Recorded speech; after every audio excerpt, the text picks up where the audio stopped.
Good morning, Santa Clarita. You're listening to your hometown station, AM 1220, KHTS. I am attorney Wade Skalsky, and this is Wade, Beyond the Courtroom. On the board today is the ever-famous and skilled Mike Dowler. Mike, how are you? Doing well. I don't know how famous I am, but I'll take it. You're huge in Belize, remember? In Belize? Am I really? You are, yes. People know you down there. Although, I guess it's Miguel down in Belize, though, right? Holly Miguel, yeah. I like the drop in sound effects we're starting to get into the show. So actually, we've got the small gathering today. Exactly, just golf clap. Yeah. Golf clap. That was our Belize. That's right. Listeners, yeah. That's right. So I'm going to ask you the same question I ask you every week, Mike, and I'm going to probably get the same answer. But one of these days, you're going to give me a different one. How was your week? Anything exciting happen? Not really. Things are just kind of trudging along, dealing with some family stuff, but things are okay. Okay. Just staying busy, feeling good, and the weather was talking about weather on radio is so like cliche, hey, how's the weather, Bill? Right. But a little rain, and that was nice. And now a beautiful day in Santa Clarita. Perfect. Well, as you've learned from our show, we have no problem with cliches. I'm excellent at them. We don't, exactly. I have a master in cliches from a clown college in Saskatchewan, so... Are you going to wear the red nose this week? I'm not familiar with what that is. Is that some sort of charity situation? They say children's charity. I'm not really quite sure what that's all about. I'm Irish, so I've already got kind of a red look about myself, so it happens. Well, speaking of Irishmen, yes. We're going to be speaking in about a minute with Matt Quinn, who is I'd like to say he's a cavalier poet of sorts of a man from what I've gotten from him so far. So let's actually go right to him, and maybe we'll let him tell us about him a little bit. Matt, are you there? Wade and Mike, hello. Hey. So did I have it, Matt? Are you Irish? Do you have the Irishman in you? I am an Irish Swede. Oh, yes. Nice. Irish Swede. So are you like the Mighty Quinn? The Matty Quinn. Exactly. The Matty Quinn. So, Mr. Quinn, why don't you go ahead and introduce yourself so that we can know who we're talking to today? Yeah, absolutely. Matt Quinn, and I own and operate Theater Asylum and Combined Art Form, which is 3 theaters on Santa Monica Boulevard and Vine in Hollywood, where I produce and co-produce shows, rent out the theater space, and I'm very active in the Fringe Festival. Well, I'm so excited to talk to you today for a couple different reasons. One is that we're trying to up the culture quotient of our show. I think we're achieving that so far. And two, also, though, is actually you're a small business person, and as a small business person myself and an entrepreneur, I love speaking with entrepreneurs and supporting them any way that I can. So my first question actually is that I know that it's called a combined art form at Theater Asylum. What does that mean exactly?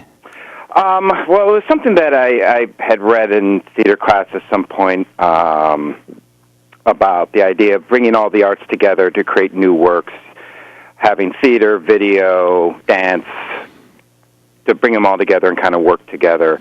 So that was kind of the impetus to start out, and a lot of our co-productions did deal with video and bringing in a large group of artists to kind of develop. As I grew with it and we became more of a venue manager in space, it really started to take on the element of combined in terms of co-productions and working with people together, which is what I really like to do.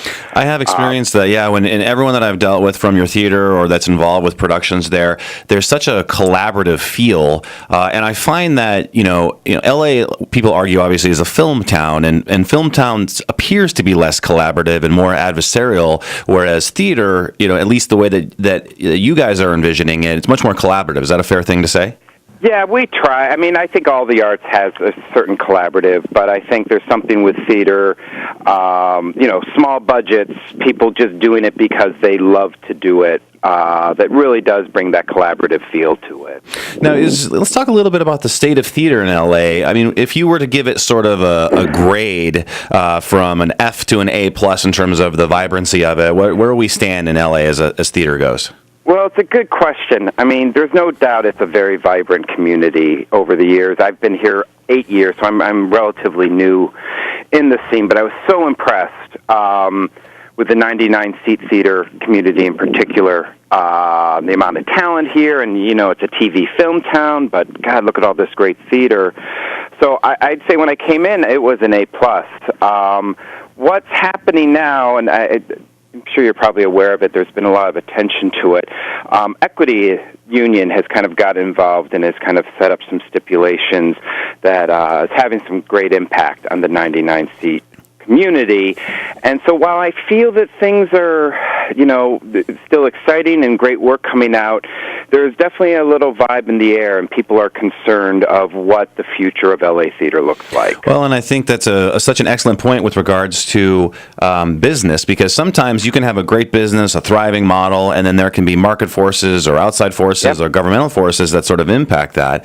Now, I don't think I'm not familiar. I'm familiar, but I don't have it sort of dialed in terms of why the demarcation for 99 seats. What is that in terms of what's a good way to think about that? Basically, they set a level for 30 years ago. Actors wanted to be able to act. Equity actors wanted to be able to act in non-equity shows because there's a lot more work there for it and interesting work. And the union said, well, no, you need an agreement. So the 99-seat agreement kind of came out of it after a long strike and court cases. And basically it delegates that a 99-seat house or less can have a waiver agreement with an equity actor so they can do their show. Oh, I see. Okay.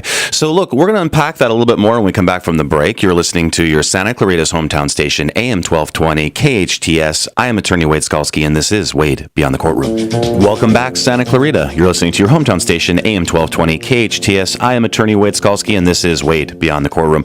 We're talking with Matt Quinn. Matt, are you still there? I am here. Perfect. So it's so interesting that you have such a different sort of business and vocation than I do, being an attorney, and yet you encounter some of the same obstacles. There's a systemic change coming, maybe because of a union or something in the marketplace changes, and that provides a challenge. But sometimes things in the marketplace themselves can actually sort of sidestep that challenge a little bit. And there is hope in the theater community, I'm assuming, right, Matt? Oh, absolutely. I mean, art will survive, and if anything, what we're seeing now is a big spotlight on L.A., and people are aware of what's going on here. So I think there's hope, and I also think something like the Fringe Festival also really helps support the community and is hope for the future. Yeah, we had Ben Hill on a couple of weeks ago, who was the festival the festival director and one of the principals over there, and sort of educated us a little bit on the Fringe Festival. Now, so your Theater Asylum and your space there is participating in that. Is that right? Absolutely, yeah. This is our 6th year of participating. I'm a huge Fringe fan, coming from San Francisco, where it's very popular. And, we get way involved this year with, what do we have, 78 different shows and 421 performances. Wow, and so you're going to have 78 different shows and 421 performances in something like 18 days.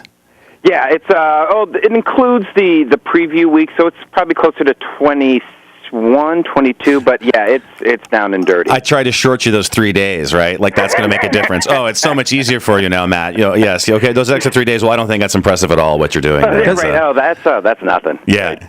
Does he do that a lot, Matt? What's that? Yeah. Short you on stuff. On stories. Yeah, I do. Yeah. I don't know. Is it a good thing or a bad thing? I don't know. Right. I don't give credit where credit is due. I'm known for that, basically trying to put people in boxes all the places. 2 weeks ago, Matt, we talked about the Fringe Festival, and this thing's really taking on a life of its own. It's amazing. Each year it gets bigger and bigger. It is. It's amazing to see the growth and people coming in. We're getting national, international, and it's exciting. People are definitely looking forward to the Fringe every year. So logistically, if you have that many shows going on at your venue right now, I mean, I'm assuming that there is some kind of tech work that has to be done and coordination. How does that all get done? It is a crazy process. I have my wonderful TD, Aaron Lyons, who together we work out tech schedules for 78 shows. We just had 6 hours of meetings yesterday with all the companies. So, it's a lot of work, but it really is worth it in terms of the output of all the shows afterwards. Now, so it's basically sort of a show incubator for theater people performing arts to try things out in a sort of a collaborative environment. Is that fair to say? Absolutely. It's somebody who has that show in the back of the head that they wanted to get out, and as well as companies who have been in the business for a while but want to try something experimental. And it's really great to see the wide range of work coming from it. Now, so coming from a theater perspective for sort of the year as a whole, does that something that just happens in June, and then after June we go back to business as normal, or what can sort of occur from that situation? That's a great question. And one of the things I do following the Fringe is I produce the Encore's Producer Awards. So several venues go out. Last year we saw about 180 different shows, and we select shows to extend following the Fringe. And then in addition to that, I usually pick one or two shows to extend for like a 4 to 8 week run, with the hopes of trying to find somebody to bring it to a larger house or get it to New York. Wow. So have you had experiences from the Fringe Festival, either through your venue or another venue, where someone does a sort of a first-time show, they extend it, and then it actually ends up going to a different city for a production? You know, we've had shows that have popped around, usually to Fringe festivals. So something will do well, and then they'll say, I'm going to go ahead and do the San Francisco Festival. I'm going to do the Minnesota Festival. I am not aware yet of a show that has kind of reach that level of a larger house, either in New York or Chicago. But every year we get a little closer. That's right. Well, I love how you use the term "yet," and that's one of the sort of best traits of an entrepreneur and a visionary and someone that's kind of helping to cast a trail, is that it's inevitable. It's going to happen. And you just sort of grind away and grind away and grind away, and then one day it's going to pop, and there's going to be an overnight success, and then you're all going to laugh about that term, right? Yeah, well, exactly. And it's funny because the phrase we use now is "we need our Urinetown." And for your listeners, Urinetown was a show that came out of the New York Fringe Festival. Did so well and went up to a huge Broadway or off-Broadway run, but just blew everybody away. And I think Hollywood Fringe very soon will have their Urinetown that will really put it on the chart. Well, and I think we're in such an exciting time for the arts and for creative people in general. 30 years ago, there were real problems to barriers to entry for everything. And now, for music, you can put stuff on YouTube and be discovered. There's all sorts of aspects for Fringe Festival, for theater, where literally there is a path for someone that's sitting in their garage or their apartment, and they're like, I have a dream, I'm going to put it together. And there is sort of a step-by-step process where if it's good enough, people can find it. Is that fair to say? Yeah, I think that's a great point about all this that people do. It does make it accessible. For a couple grand, you're going to get 5 or 6 shows over a month with a lot of exposure. And for most people, doing a full production, which can cost you $15,000-$20,000, is not only too expensive for them, but the idea of what do I do to do a full production, it could be overwhelming. Whereas Fringe, really lays it out for you, gives you those step-by-steps, and really, in a sense, teaches you how to be a producer. Well, when we come back, idea out there. When we come back from the break, we're going to unpack that a little bit more. You're listening to your hometown station, AM 1220 KHTS. I am attorney Wade Skalsky, and this is Wade Beyond the Courtroom. Hi. Welcome back, Santa Clarita. You're listening to your hometown station, AM 1220. We're speaking with Matt Quinn from Theater Asylum. Now, Matt, I've got you back, correct? I am back. Nice. You took a run around the block. You're back. Feeling good. Yeah, Feeling exactly. good. I did some stretching during the break. Yeah, it was good. Absolutely. Always stretch. Yep, exactly. So real quick, I want to make sure that people can find your theater. So online, the website is www.theaterasylum-la.com. Did I get that right? Correct. And theater spelled R-E. T-E-A-T-R-E. Yes, for some reason I always want to spell it the other way. What's the difference? It happens. It's just an E-R. That's like effort. Or is it EFF or AFF? Effort and effort. Which one? It's always spelled, yeah. Well, this is this theater and then theater. It's not the theater. It's the Queen's English, right? There. Right? Yes. Exactly. Yeah. So real quick, I want to talk about, obviously the Fringe Festival is coming up, but also you guys, the other part of the year, you have shows as well. You have a show with Felicity Huffman at your theater right now, is that correct? Yeah, we're very excited. We've got David Mamet's Anarchist playing with Felicity Huffman and David's wife, Rebecca Pigeon. And it's great to have some star power in the theater. Well, and it's so interesting because in May you're going to have Felicity Huffman type star power, and then into June you're going to roll into that, and then you're going to have the Fringe, which is sort of the exact opposite of there will be some talented and people there with some theater credibility, but there's also going to be people that have no credibility, and it's just so interesting what a juxtaposition between those 2 months. Yeah, it really is. It's great to see, actually, to see that wide range. And that theater does attract, people who are movie stars want to do it, and people who are, just have your regular job and just wanting to try something new will do it. So it's great to see. So, Matt, is it fair to say that a smaller seat theater is kind of like if a comedian is going to go to a small comedy club and try out some material on people and kind of hone his chops there and then take it somewhere larger? Is that a similar thing that can happen in theater? I think I think there's performers definitely looking at that model of it, that it's a chance to kind of get something up in front of a house and play it around. But then there's people that just, always had that dream of, I'm going to do this show, and I'm just going to do it and get it up there, and my friends are going to see it. And it really is a wide range of people doing it for different reasons. Now, I'm assuming that the LA theater community is a little bit different than the San Francisco theater community. Yeah, it's much bigger, and you've also got a lot of people who are acting in theater, but also professional actors in TV and film too. So it's much more professional feel. So it got maybe like a larger talent pool. Larger talent pool, and people who are doing entertainment for a living.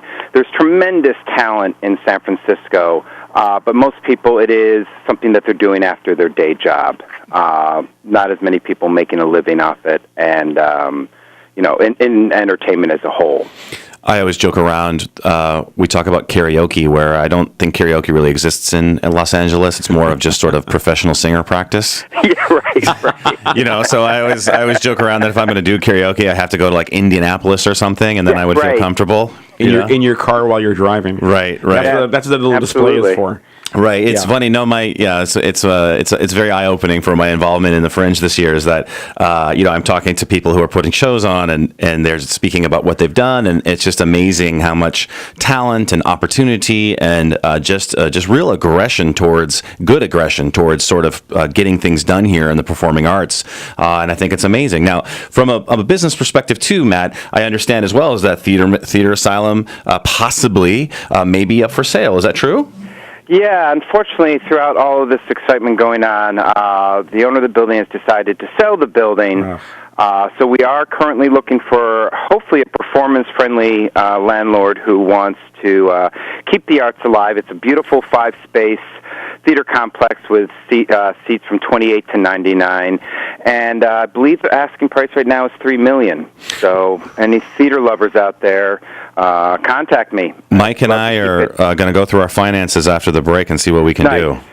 I'll check my American Express card. See if but Matt, but obviously, all joking aside, I'm assuming that what you guys that the purpose of that is to keep Theater Asylum there, to keep the arts there, to keep that going. It's not going to be like, hey, we're going to sell the building and go to Cabo. I'm assuming.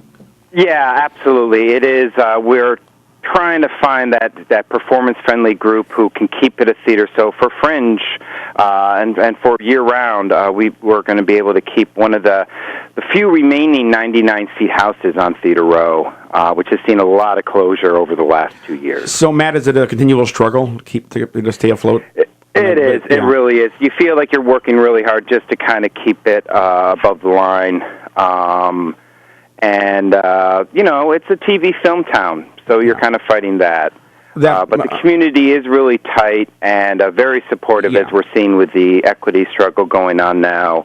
So we think it's worth it. We do. I do believe you're appreciated as well. I mean, the theater as a whole. Yeah, Thank you. No, and the other issues too, Matt, is that I don't think people, in terms of something like, say, the Fringe Festival, which is open source, your venue is one of the largest venues, if not the largest, in terms of number of shows, is it not?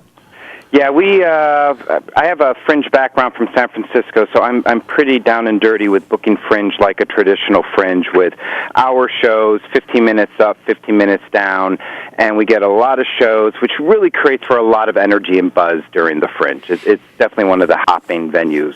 Well, if there are any arts benefactors out there who want to purchase a theater and participate and encourage and support the performing arts in LA, obviously they know how to find you at theaterasylum-la.com. Matt, thank you so much for coming in today. We're out of time, and you've been listening to Santa Clarita's hometown station, AM 1220 KHTS. I am attorney Wade Skalsky. This is Wade Beyond the Courtroom. Stay safe, Santa Clarita, and we'll talk soon.